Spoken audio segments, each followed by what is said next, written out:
ഞാൻ പറഞ്ഞിട്ടല്ലല്ലോ ശിവനെ തല്ലിയത്. ഇനി എങ്കിലും നിനക്ക് വേണ്ടിയല്ലേ അവൻ. എനിക്ക് വേണ്ടി ആരും ഒന്നും ചെയ്യണ്ട. പക്ഷേ അന്ന് തന്നെ അശ്വതിയുടെ അച്ഛനൊരു ആക്സിഡന്റ് ഉണ്ടായി. റോഡിൽ രക്തം വാർന്നു കിടന്ന അദ്ദേഹത്തെ ഹോസ്പിറ്റലാക്കിയത് അരവിന്ദായിരുന്നു.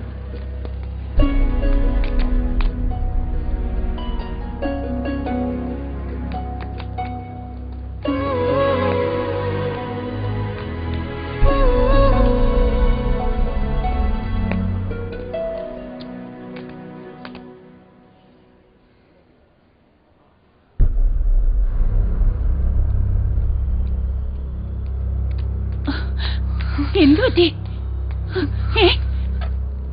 അച്ഛൻ എന്തു പറ്റി? എന്തു പറ്റാനാ? മൂക്കറ്റം കുടിച്ചിട്ട് വണ്ടി ഇടിച്ചതാ. ബോധം കെട്ട് കിടന്നപ്പോ ഒരു പയ്യനെ ഇവിടെ എത്തിച്ചത്. തക്ക സമയത്ത് ഇവിടെ എത്തിച്ച് അവൻ ബ്ലഡ് കൊടുത്തോണ്ട് ജീവൻ തിരിച്ചു കിട്ടി. എന്റെ ഈശ്വര, ഇങ്ങനെ ഒടുക്കത്തെ കുടി കാരണോ ഇങ്ങനെയൊക്കെ സംഭവിച്ചത്? എന്നിട്ട് അയാൾ എവിടെ? ഇപ്പൊ അങ്ങോട്ട് ഇറങ്ങി പോയതേ ഉള്ളൂ.